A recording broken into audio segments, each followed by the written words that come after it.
ചാനൻ എന്ത് പറ്റിയെന്ന് പറഞ്ഞാൽ അവരുടെ ഭർത്താവിനെ കൊന്നു എന്നാണ് പറയുന്നത്. രാത്രിയാകുമ്പോൾ ഇവിടെ അരി ഇടിക്കുന്ന ശബ്ദം കേൾക്കുന്നു. അതാണ് പ്രശ്നം. ഈ ചാന്നൻ്റെ പ്രേതാത്മാവിനെ വരുത്തിയിട്ട് ഇയാൾ ഒഴിഞ്ഞു പോകില്ല ഈ ഭൂമിയിൽ നിന്ന്. അയാളുടെ ഒരു ആവശ്യം ബാക്കിയുണ്ട്. നമസ്കാരം. പ്രേതവിഷയങ്ങൾ സ്വാമി സംസാരിക്കരുത്. സ്വാമി അന്ധവിശ്വാസം പടർത്തുന്ന ആളാണെന്ന് പറയും.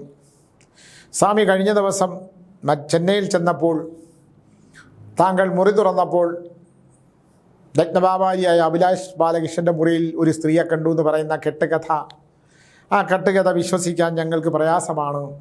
അതുകൊണ്ട് സ്വാമി ഇത്തരത്തിലുള്ള കഥകൾ പറയരുത് എന്ന് എന്നോട് പറഞ്ഞാൽ, എൻ്റെ നഗ്നനേത്രങ്ങൾ കൊണ്ട് ഞാൻ കണ്ടതും പിന്നെ അവിടെ അന്വേഷണത്തിൽ നിന്ന് മനസ്സിലായ സത്യങ്ങളും പറയാതിരിക്കാൻ എങ്ങനെയാണ് കഴിയുക?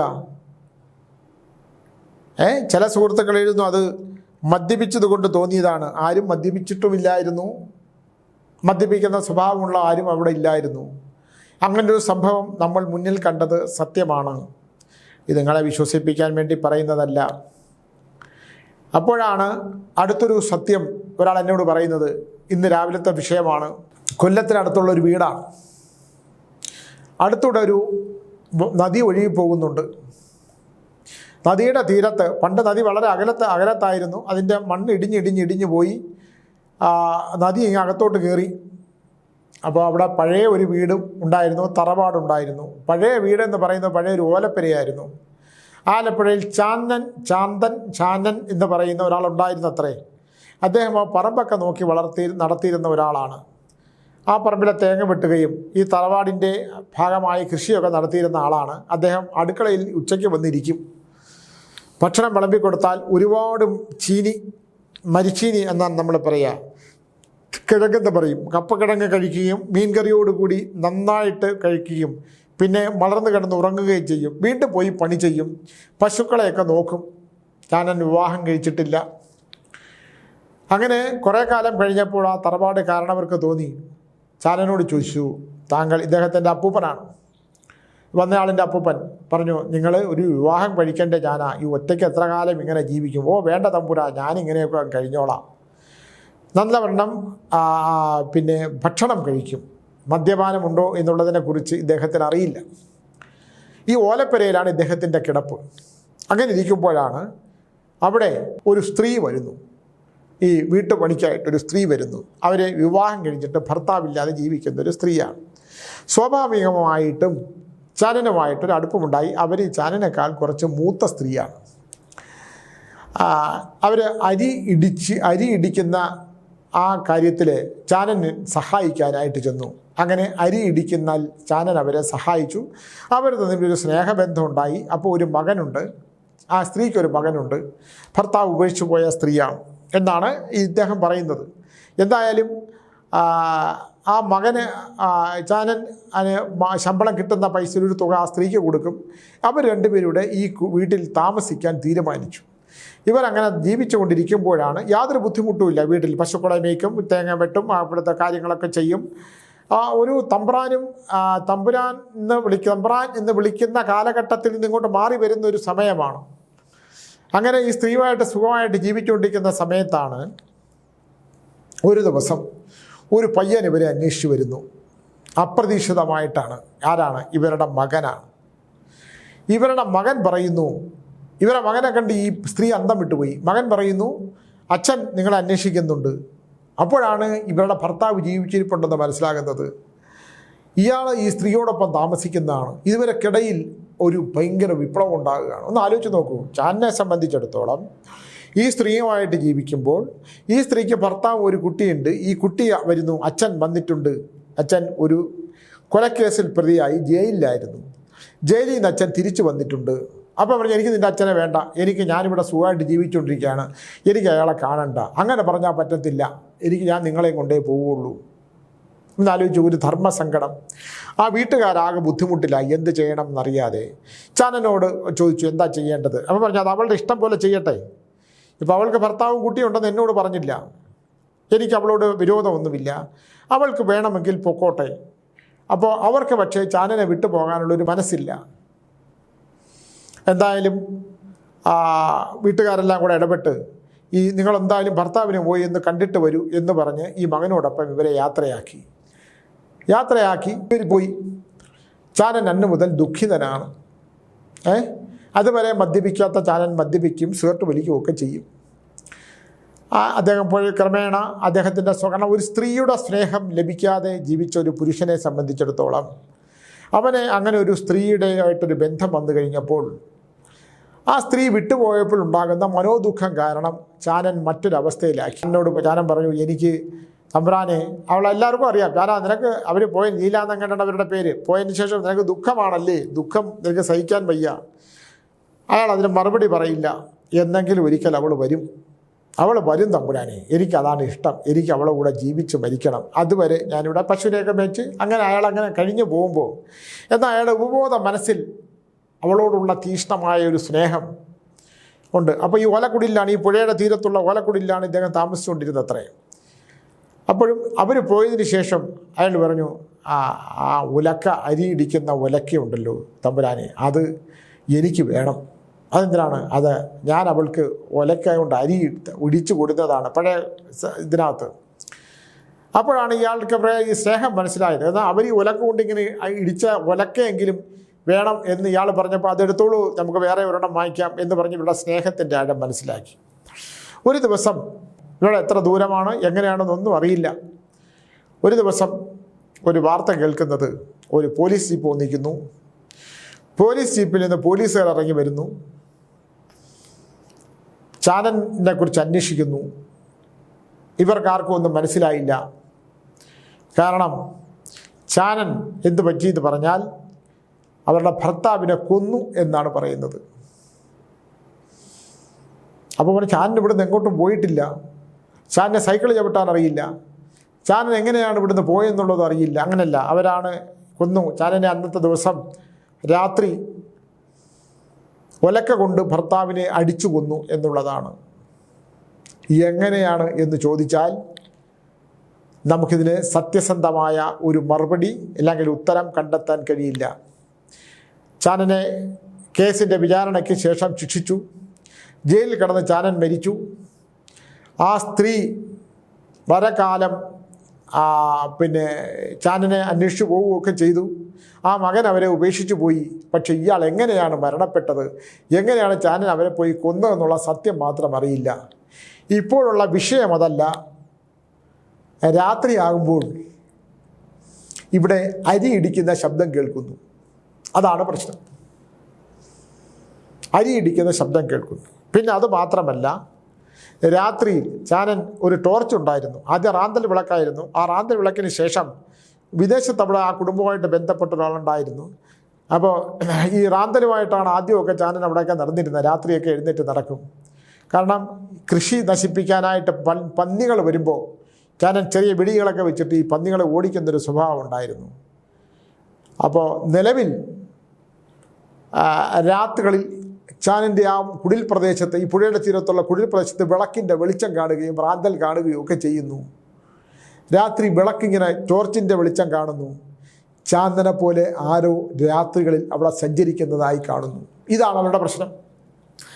അപ്പം ഞാൻ പറഞ്ഞു, നിങ്ങൾക്ക് തോന്നുന്നതാണോ? അല്ല സ്വാമി, സ്വാമിയുടെ ഈ വാർത്തകൾ DNA പ്രോഗ്രാമൊക്കെ കാണുന്നുണ്ട്. ഇത് ആ വസ്തു വിൽക്കണം, ഈ ചാനൻ്റെ കുടിലിടിച്ച് കളയണം, അവിടെ എന്തോ ഒരു വിഷയമുണ്ട്. ഞാനിവിടെ എനിക്കറിയാവുന്ന പലരെക്കുറിച്ചും പുള്ളി പറഞ്ഞു. അവിടെ ജ്യോതിഷമൊക്കെ വെച്ച് നോക്കുമ്പോൾ അവിടെ ഒരു പ്രേതസഞ്ചാരം ഉള്ളതായിട്ട് പറഞ്ഞു. ഞാൻ ചോദിച്ചു, എനിക്ക് പോട്ടെ, ഈ ചാനനെ ഇഷ്ടപ്പെട്ടു എന്ന് പറഞ്ഞാൽ സ്ത്രീയെക്കുറിച്ച് അതൊന്ന് കാണാൻ പറ്റുമോ?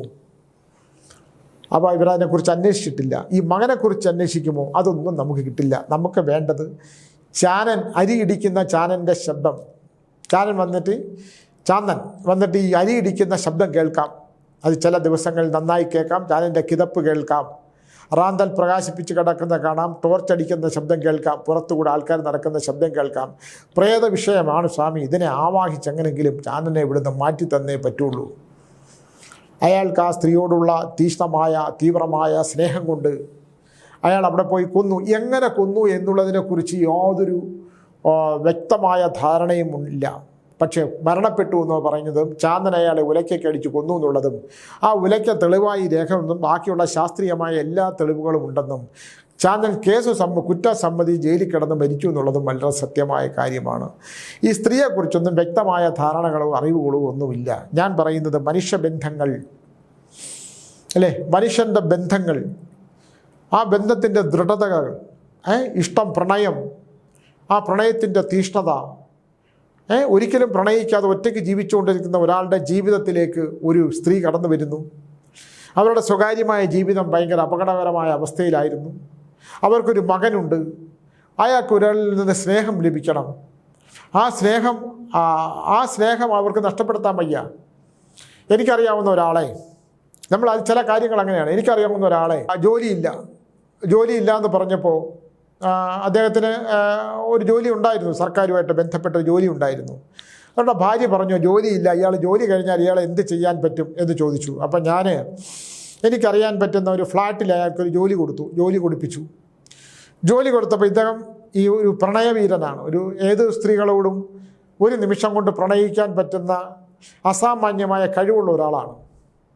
ഒരു ക്ഷേത്രവുമായിട്ട് ബന്ധപ്പെട്ട സ്ഥലത്തുള്ള സ്ത്രീയിൽ നിന്ന് ഇദ്ദേഹത്തിന് അടർത്തിയെടുക്കാനൊക്കെ വലിയ പ്രയാസമായിരുന്നു. അപ്പോൾ ഞാൻ ഏർപ്പാട് ചെയ്ത് കൊടുത്ത അവർ എന്നെ ഇങ്ങനെ അറിയിച്ചു. ഇദ്ദേഹത്തോടുള്ള ഒരു സ്ത്രീയുമായിട്ടുള്ള സൗഹൃദത്തെക്കുറിച്ച് പറഞ്ഞപ്പോൾ ആ സ്ത്രീ പറഞ്ഞ ഒരു മറുചോദ്യമുണ്ട്. അദ്ദേഹത്തിന് ഭാര്യയൊക്കെ ഉണ്ടായിക്കോട്ടെ, എനിക്ക് സ്നേഹിക്കാനും എന്നെ മനസ്സിലാക്കുന്ന ഒരു പുരുഷനുണ്ടായതിനും മാഡത്തിന് വല്ല കുഴപ്പമുണ്ടോ? ഇത് തെറ്റാണെന്നല്ല ഞാൻ പറയുന്നത്. ചില ബന്ധങ്ങൾ, ചില സൗഹൃദങ്ങൾ ഉണ്ടാകും. അത് ചിലപ്പോൾ പൂർവ്വജന്മമായിരിക്കും. ആ സൗഹൃദത്തിന് ശക്തി ഉണ്ടാകും. അത് നിലവിലുള്ള ഭാര്യയേക്കാൾ കൂടുതൽ തീഷ്ണവുമായിരിക്കും. അതൊന്നും വിട്ടെറിഞ്ഞ് കളയാൻ പറ്റില്ല. ചില ബന്ധങ്ങൾ അങ്ങനെയാണ്. ഞാനതിനെ തെറ്റായിട്ട് കാണുന്നില്ല. ശരിക്കും പറഞ്ഞാൽ ഈ സ്ത്രീയിൽ സ്വന്തം ഭാര്യയിൽ നിന്ന് കിട്ടാത്ത, സ്വന്തം ഭാര്യയെ അടിമയായിട്ട് ജീവിക്കുന്ന, നിങ്ങൾ ഇരിക്കുമെന്ന് പറഞ്ഞാൽ ഇരിക്കുകയും എഴുന്നേക്കാൻ പറയുമ്പോൾ എഴുന്നേൽക്കുകയും നിങ്ങളുടെ പണം മാത്രം എനിക്ക് മതി, നിങ്ങൾ എങ്ങനെ പോകണമെങ്കിലും നശിച്ചു പോയിക്കോളൂ എന്ന് പറയുന്ന ചില ഭാര്യമാരുണ്ട്, എനിക്കറിയാം. അങ്ങനെയുള്ള ഭർത്താവ് അയാളുടെ മനസ്സിൻ്റെ സ്വാതന്ത്ര്യവും അയാളുടെ മനസ്സിൻ്റെ ഇഷ്ടങ്ങളും അയാളുടെ മനസ്സിൻ്റെ സ്നേഹവും പ്രകടിപ്പിക്കാൻ വിധവയായ, സ്നേഹം ലഭിക്കാത്തൊരു സ്ത്രീയുമായിട്ട് സൗഹൃദം ഉണ്ടായാൽ ഞാനതിന് തെറ്റു പറയുന്നില്ല. എന്തിനു തെറ്റു പറയണം? മനുഷ്യരങ്ങനല്ലേ, മനുഷ്യർക്ക് അങ്ങനെയുള്ള കാര്യങ്ങളൊക്കെ ഉണ്ടാവും. അതേപോലെ ചാന്തൻ്റെ കാര്യം പറഞ്ഞു വന്ന, ഞാനിങ്ങനെ പറഞ്ഞപ്പോൾ ഒരു ഉദാഹരണം പറഞ്ഞു എന്നുള്ളതേ ഉള്ളൂ. അതേപോലെ തനിക്ക് തൻ്റെ ജീവിതത്തിൽ ഏകാന്തമായി ജീവിച്ചു കൊണ്ടിരുന്നപ്പോൾ ആ തറവാട്ടിലേക്ക് ജോലിക്ക് വന്ന സ്ത്രീ, ഭർത്താവ് ഒരു കൊലപാതക കേസിലെ പ്രതിയായിരുന്നു. ഈ ചാനൻ ഭയങ്കര ആരോഗ്യമുള്ള മനുഷ്യനാണെന്നാണ് പറയുന്നത്. നല്ല മസിൽസും ഒക്കെ ഉള്ള, നെറ്റി ഇങ്ങനെ കയറിയ, ഞാൻ രൂപമൊക്കെ പറഞ്ഞു കൊടുത്തു. വയറിൻ്റെ താഴെ എടുത്ത് മുണ്ട് കൊടുത്ത്, കാലിൽ നല്ല മസിലൊക്കെ ഉള്ളത്. അയാൾ നല്ല കരുത്തനാണ്. ഒരു 10 പേര് വന്നാൽ പോലും അയാളെ പിടിച്ച് അവരെ എടുത്ത് നിലത്തടിക്കും എന്നാണ് പറയുന്നത്. അത്ര കരുത്തുള്ള ആളാണ്. അപ്പോൾ സ്നേഹബന്ധങ്ങളുടെ ഒരു ശക്തിയെക്കുറിച്ചാണ്. അപ്പോൾ ഇയാളെ എങ്ങനെ ഒഴിവാക്കും? അപ്പോൾ ഞാൻ പറഞ്ഞു വേറെ മാർഗ്ഗമില്ല, നിങ്ങൾ ഈ ലീല എങ്ങനെയെങ്കിലും കണ്ടുപിടിക്കൂ. അവർ മരിച്ചോ ജീവിച്ചിരിപ്പുണ്ടോ എന്നുള്ളത് വ്യക്തമായ ധാരണയില്ല, അത് കണ്ടുപിടിക്കാൻ പറ്റുമോ നോക്കി. അപ്പോൾ അവർ പറഞ്ഞ് മരിച്ചെന്നോ ജീവിച്ചെന്നോ ഒക്കെ പറഞ്ഞു. ഞാൻ പറഞ്ഞു അത് പറ്റില്ല, നിങ്ങൾ എങ്ങനെയെങ്കിലും ഇയാളെ, ആ സ്ത്രീയെ കണ്ടുപിടിച്ചുകൊണ്ട് വന്നാൽ ഈ ചാന്തൻ്റെ പ്രേതാത്മാവിനെ വരുത്തിയിട്ട് ഇയാൾ ഒഴിഞ്ഞു പോകില്ല ഈ ഭൂമിയിൽ നിന്ന്. അയാളുടെ ഒരു ആവശ്യം ബാക്കിയുണ്ട്. കാരണം അയാൾ ഈ അരി മുഴുവൻ ഇടിച്ചുകൊണ്ടിരിക്കുവാണ്. രാത്രിയാകുമ്പോൾ അരി ഇടിക്കുന്ന ശബ്ദം കേൾക്കാം. എല്ലാ ദിവസവും ഇല്ല, കേൾക്കുന്നതാണ്. അവിടെ കിടക്കുന്ന ആൾക്കാർ കേൾക്കുന്നതാണ്. അപ്പോൾ ഇതൊക്കെ തന്നെ ഞാൻ ചോദിച്ചാൽ ഇത് അന്ധവിശ്വാസം, പ്രേതവിഷയം എന്നൊക്കെ പറഞ്ഞാലും പോലീസിന് പോലും എഴുതിത്തള്ളിയ കേസുകൾക്ക് പോലും പിന്നെ വളരെ കാലത്തിന് ശേഷം തുമ്പുണ്ടാകുന്ന ഒരുപാട് വിഷയങ്ങളുണ്ട്. ഇതെന്നാണ് ഇതിൻ്റെ ഒരു പരിഹാരം ഉണ്ടാകുമെന്ന് അറിയണം. അപ്പോൾ ഞാൻ ആ പുരുഷനോട് പറഞ്ഞു, ഈ ഭാര്യയെ നിങ്ങളൊന്ന് കണ്ടുപിടിക്കൂ, ഉണ്ടോ നോക്കൂ. കണ്ടുപിടിച്ച് വന്നതിന് ശേഷം അവരിലൂടെ ഇയാളെ കണ്ടെത്തണം. അവർ തീർച്ചയായിട്ടും വന്നാൽ, തന്ത്രശാസ്ത്രത്തിൽ പറയുന്നൊരു ഏറ്റവും പ്രിയപ്പെട്ടവർ വിളിച്ചാൽ വരാത്ത, പ്രിയപ്പെട്ടവർ ആഗ്രഹിച്ചാൽ വരാത്ത ഒരു പ്രേതാത്മാക്കളുമില്ല. അവർ വരും, അവർ സാന്നിധ്യമാകും. അയാൾ ദ്രോഹമല്ല ചെയ്ത്, അയാൾക്ക് ജീവിച്ച് തീർക്കണം. ഒന്നുകിൽ ആ സ്ത്രീയെ, ആ മകനോട് ചോദിച്ചിട്ട്, അവർക്കിപ്പോഴും വരാനാതെ ഭർത്താവില്ലല്ലോ, ചോദിച്ചിട്ട് നിങ്ങൾ ആ സ്ത്രീയെ വീണ്ടും ഇവിടേക്ക് കൊണ്ടുവരിക. അവൻ പറഞ്ഞു സ്വാമി ഇപ്പോൾ അവിടെ ആരുമില്ല, അത് ആ വീടൊക്കെ അനാഥമായിട്ട് കിടക്കുകയാണ്. ഞാൻ പറഞ്ഞു നിങ്ങൾ ആ സ്ത്രീയെ അവിടെ താമസിപ്പിച്ചോളൂ. അവർ ജീവനെ പോലെ സ്നേഹിച്ചിരുന്ന ചാന്തൻ്റെ കൂടെ രാത്രി പ്രേതാത്മാവ് അയക്കോട്ടെ. അവരരി ഇടിച്ചും പൊടിച്ചുമൊക്കെ ജീവിച്ചോട്ടെ. അവർ മരിക്കുന്നവരോടെ കഴിഞ്ഞോട്ടെ. അവർ മരിച്ച് രണ്ടുപേരും കൂടെ കൂട്ടത്തോടുകൂടി ഈ ഭൂമിയും വിട്ടുപോട്ടെ. അതുവരെ നമുക്ക് ഇതിനകത്തൊന്നും ചെയ്യാൻ നിൽക്കണ്ട എന്ന് പറഞ്ഞു. ഇത് അന്ധവിശ്വാസമാണോ എന്ന് ചോദിച്ചാൽ ഈ വരുന്ന ചെറുപ്പക്കാരൻ ആകെപ്പാടെ ഇതെങ്ങനെയെങ്കിലും കൊടുത്തിട്ട് മുംബൈയിൽ സെറ്റിൽ ചെയ്യാൻ വേണ്ടിയിട്ടാണ് അവിടെ ഒരു ഫ്ലാറ്റിന് അഡ്വാൻസ് കൊടുത്തിട്ടേക്കാണ്. ഞാൻ പറഞ്ഞു ഇത് ഈ പരുവത്തിൽ ഈ ഒരു അവസ്ഥയിൽ ഇത് കൊടുക്കാൻ കഴിയില്ല. പ്രേതബന്ധമുള്ള വീടുകൾ വിൽക്കാൻ കഴിയില്ല. അത് മേടിക്കുന്നവർ അപകടത്തിലാവും. നിങ്ങൾ എത്ര ഇതൊക്കെ ഇല്ലയെന്ന് പറഞ്ഞാൽ പോലും ഇത് ഉണ്ടെന്ന് ബോധ്യപ്പെടുത്തുന്ന ഒരുപാട് കാര്യങ്ങൾ എൻ്റെ പ്രേതാനുഭവ കഥകളും പ്രേതഭൂമികയിലൂടെയും തിരഞ്ഞെടുത്ത പ്രേതകഥകളിലൂടെയൊക്കെ വായിച്ചാൽ ഞാൻ ഇത്തരത്തിലുള്ള അനുഭവങ്ങളാണ് എഴുതിയേക്കുന്നത്. പല ഉത്തരവൊന്നുമില്ല. ഒരു നല്ല സമ്പന്നമായി ജീവിക്കുന്ന ഒരാൾ ഒരു സ്ഥലം മേടിച്ചാൽ മതി അയാൾക്ക് സർവനാശം സംഭവിക്കാൻ. അത് സംഭവിക്കാതെ മതി. ഒരു നല്ല വീടെന്ന് കാണുമ്പോൾ നല്ല വീടാണ്, കണ്ടാൽ ഒരു കുഴപ്പമില്ല, ലാഭത്തിന് കിട്ടും. 10-15 സെൻറ്റ് സ്ഥലത്തിനകത്ത് ഉഗ്രനായിട്ടൊരു മുറിയും കാര്യങ്ങളും ഒക്കെ ഉണ്ട്. പക്ഷേ അത് അനുഭവിക്കാനുള്ള യോഗം, അതിൽ നെഗറ്റീവായിട്ടുള്ള എനർജികളുണ്ടോ? എന്തുകൊണ്ടാണ്? അതാണ് ഞാൻ ഒരാൾ വീട് വെച്ച് കൊടുക്കുന്ന ഒരു വീടുകളും വാങ്ങിക്കരുതെന്ന് ഞാൻ പറയുന്ന ഒരു കാര്യം അതാണ്. കാരണം ഓരോരുത്തർ താമസിക്കുന്ന വീടിന് ഓരോ എനർജിയാണ്. എന്താ വെച്ചാൽ ഫ്ലാറ്റുകളെ കുറിച്ച് ചോദിക്കും. എനിക്ക് ഫ്ലാറ്റ് ജീവിതത്തിനോടൊന്നും യാതൊരുവിധ അഭിപ്രായങ്ങളും ഇല്ല. ഇല്ലാന്നല്ല, നല്ല സ്ഥലങ്ങളും ഫ്ലാറ്റുകളൊക്കെ ഉണ്ടാകും. ഇപ്പോൾ നമ്മുടെ കോൺഫറൻസ് ഗ്രൂപ്പിൽ അദ്ദേഹം തന്നെ ഏതോ ഒരു സ്ഥലം അപകടമായിരുന്നു. അത് ഭദ്രകാളി ഉറങ്ങുന്ന, ഭദ്രകാളി സഞ്ചരിക്കുന്ന, ഭദ്രകാളിയുടെ സാന്നിധ്യമുള്ള ഏതോ ജലാംശമുള്ള ഒരു വയൽ, ആ കഴക്കൂട്ട ഏതോ ഭാഗമാണെന്ന് എനിക്ക് തോന്നുന്നു. ആ വയൽ ഞാൻ ലക്ഷണം നോക്കിയതാണ്. അത് കയ്യിൽ കിട്ടിയതോടുകൂടി ഇദ്ദേഹത്തിന് സമ്പന്നതയൊക്കെ ഉണ്ടാവും, അതുകൊണ്ട്. പക്ഷേ അനുഭവിക്കാൻ പറ്റൂ?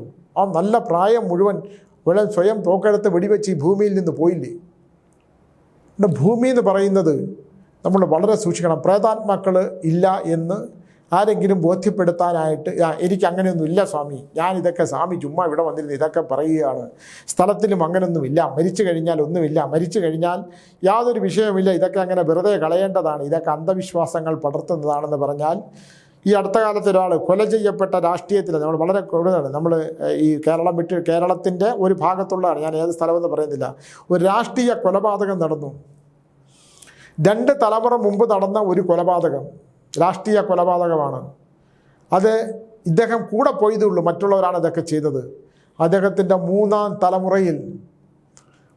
തലമുറയ്ക്ക് വന്ന വംശനാശമാണ് കണ്ടു നിന്നത്. കാരണം രഹസ്യമായി ഇയാളുടെ സുഹൃത്താണ്, അയാൾ മറ്റേ രാഷ്ട്രീയ പാർട്ടിയുടെ ആളാണ്, അയാൾക്ക് ഇയാൾ ഇന്ന സമയത്ത് നമുക്ക് ഒരുമിച്ച് യാത്ര ചെയ്യാം എന്ന് പറഞ്ഞ് ഇയാളെ വഴിയിൽ വെച്ച് കണ്ട് അയാളോടൊപ്പം യാത്ര ചെയ്ത് കൊലയ്ക്ക് കൊടുക്കുകയാണ്. രാഷ്ട്രീയ പ്രസ്ഥാനത്തിൻ്റെ വളർച്ചയ്ക്ക് വേണ്ടി രക്തസാക്ഷിയാകാനായിട്ട്, അല്ലെങ്കിൽ രക്തസാക്ഷി പരിവേഷം കിട്ടിയ ഒരാളുടെ കാര്യമാണ് പറയുന്നത്. അയാളോടൊപ്പം സ്വന്തം സുഹൃത്തിനെ കൂടെ വന്ന് ഭക്ഷണം കഴിക്കുന്ന ഒരു 2 ശരീരം ഒരു മനസ്സുമായിട്ട് ജീവിക്കുന്ന ആളിനെ കുരുതി കൊടുത്തു എന്നുള്ളതാണ്.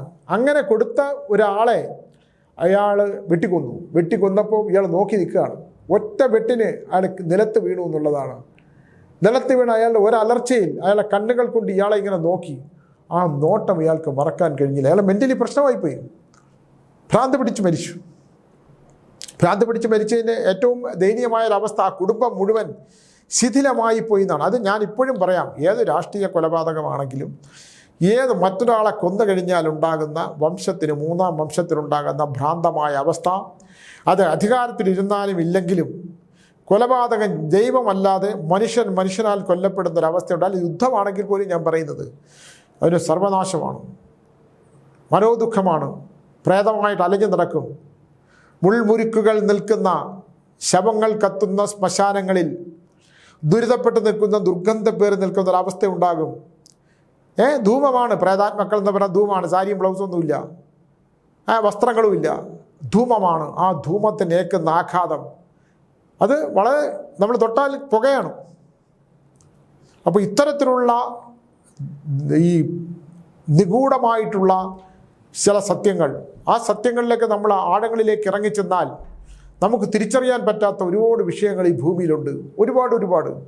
അത് അന്ധവിശ്വാസമാണോ എന്ന് പറഞ്ഞാൽ, മരണവും മരണാനന്തര ശേഷവും, ജനിച്ചാൽ ദൈവം തീരുമാനിക്കുന്ന സമയത്തിനപ്പുറം, ദൈവം ഉറപ്പിച്ച സമയത്തിനപ്പുറം, ദൈവം ഒരാളെ നീ ജനിക്കണം, ഇന്നടത്ത് ജനിക്കണം, ഇങ്ങനെ ജീവിക്കണം, ഇങ്ങനെ മരിക്കണം, ഇങ്ങനെയാണ് മരിക്കേണ്ടത് എന്ന് ദൈവം വിധിച്ചിട്ടുണ്ടെങ്കിൽ, ആ വിധി മറികടന്നുകൊണ്ട് മറ്റൊരാളുടെ കൊലക്കത്തിക്കിരയായാൽ ഏത് വിശ്വാസ പ്രമാണങ്ങളുടെ അടിസ്ഥാനത്തിലാണെങ്കിലും മനുഷ്യനെ കൊന്നുകഴിഞ്ഞാൽ, ദുർമരണങ്ങൾ സംഭവിച്ചു കഴിഞ്ഞാൽ ആ പ്രേതാത്മാക്കൾ ശക്തിയായിട്ട് ജീവിക്കും, അത് പ്രതികാരം ചെയ്യും. ആ പ്രതികാര ദാഹത്താൽ ആ കുടുംബത്തിൻ്റെ ഉന്മൂലനം കഴിഞ്ഞതിന് ശേഷം മാത്രമേ ഇത് പ്രപഞ്ചത്തിൻ്റെ ഏതെങ്കിലും കോണുകളിൽ പോയി ജനിച്ച് പുനർജന്മം ഉണ്ടാകൂ എന്നുള്ള ഒരു വലിയ സത്യമുണ്ട്. നമ്മൾ വിശ്വസിച്ചാലും ഇല്ലെങ്കിലും ഒക്കെ തന്നെ ഇത്തരം കാര്യങ്ങളുടെ ഒരു നിഗൂഢത തേടിപ്പോകുന്ന ഒരാളെന്നുള്ള നിലയിൽ, ഇല്ലെങ്കിൽ ഇത് മനസ്സിലാക്കുന്ന നിലയിൽ എത്ര ബലികർമ്മങ്ങൾ, ഏത് രാമേശ്വരത്ത് പോയി കുളിച്ച് ബലികർമ്മങ്ങൾ ചെയ്താലും കൊലപാതകം ചെയ്യപ്പെടുന്നതും ഇല്ലെങ്കിൽ ആഭിചാരം ചെയ്യുന്നു, ആഭിചാരം ഇതുപോലാണ്, ആഭിചാരം ചെയ്യുന്നതിൻ്റെയൊക്കെ ശിക്ഷകൾ. ഇപ്പോൾ സ്ത്രീകൾ, എൻ്റെ അടുത്ത് 2-3 കേസ് വന്നതൊക്കെ സ്ത്രീകളാണ് ഇപ്പോൾ ആഭിചാരം ഭസ്മം കൊണ്ടിട്ടുള്ളത് വീടുകളിൽ. ഇതുണ്ടാക്കി കൊടുക്കുന്നതും സ്ത്രീകൾ തന്നെ. ഇത്തരത്തിലുള്ള ആഭിചാരങ്ങൾ ചെയ്ത് മനുഷ്യനെ നശിപ്പിക്കുകയും അല്ലെങ്കിൽ ഫോൺ എടുത്ത് വെച്ച് ആൾക്കാരെ ചീത്ത പറയുകയോ ഒക്കെ ചെയ്യുന്നതെല്ലാം തന്നെ എൻ്റെ അടുത്തൊരാൾ പറയുകയാണ്, മറ്റപ്പുറത്തെ വീട്ടിലെ സ്ത്രീ 24 മണിക്കൂറും ചീത്ത പറഞ്ഞുകൊണ്ടേയിരിക്കുക. അത് അവരുടെ മനസ്സിൻ്റെ സംതൃപ്തിയാണ്, ഒരാളെ ചീത്ത പറയുക എന്നുള്ളത്. ആ ചീത്ത പറയുമ്പോൾ മറ്റൊരാൾക്ക് വേദനിക്കുന്നുണ്ടെങ്കിൽ അതിൻ്റെ 1/6 ഫലം ഇവരുടെ വംശം അടുത്ത തലമുറയ്ക്ക്, മക്കൾക്കോ കൊച്ചുമക്കൾക്കോ വന്നു ചേരും. നമ്മുടെ മുമ്പിൽ വരുന്ന ഫലങ്ങളല്ലേ ഇത്. എന്തിനാണിതൊക്കെ? അപ്പോൾ മനുഷ്യൻ ദൈവം തന്ന ജന്മം, ദൈവം തന്ന ജീവിതം, അത് സുഖദുഃഖങ്ങളുടെ വ്യാപ്തി അറിഞ്ഞ് മനസമാധാനത്തും ശാന്തിയോടും കൂടി ജീവിക്കാനായിട്ടുള്ള സത്കർമ്മങ്ങൾ ചെയ്യണം എന്ന് ഞാൻ എപ്പോഴും പറയുന്നത് പോലെ അത്തരം കർമ്മങ്ങളിലൂടെ മാത്രം കടന്നു പോവുക. ഇല്ലെങ്കിൽ നമ്മൾ താൽക്കാലിക നേട്ടങ്ങൾക്ക് വേണ്ടി എന്തെങ്കിലുമൊക്കെ ചെയ്തു കൂട്ടിയാൽ ജീവിതത്തിൻ്റെ ഒരു ഘട്ടം കഴിയുമ്പോൾ അനുഭവിക്കേണ്ടി വരുന്ന മഹാദുരന്തങ്ങൾക്ക് നമ്മൾ തന്നെ സാക്ഷിയാകേണ്ടി വരിക മാത്രമല്ല, നമ്മൾ തന്നെ ഇതിൻ്റെയൊക്കെ വിപരീതമായ ഫലങ്ങൾ അനുഭവിച്ച് സ്വയം നീറി പുകഞ്ഞില്ലാതാകുന്ന, ദൈവത്തെ പോലും വിളിക്കാൻ കഴിയാത്ത, അമ്മയെന്ന് പോലും വിളിക്കാൻ കഴിയാതെ മരണത്തിന് യാചിച്ച് മരണമില്ലാതെ കിടക്കുന്ന അവസ്ഥ ഉണ്ടാകാതിരിക്കട്ടെ എന്ന് പറഞ്ഞുകൊണ്ട് നിർത്തുന്നു. നമസ്കാരം.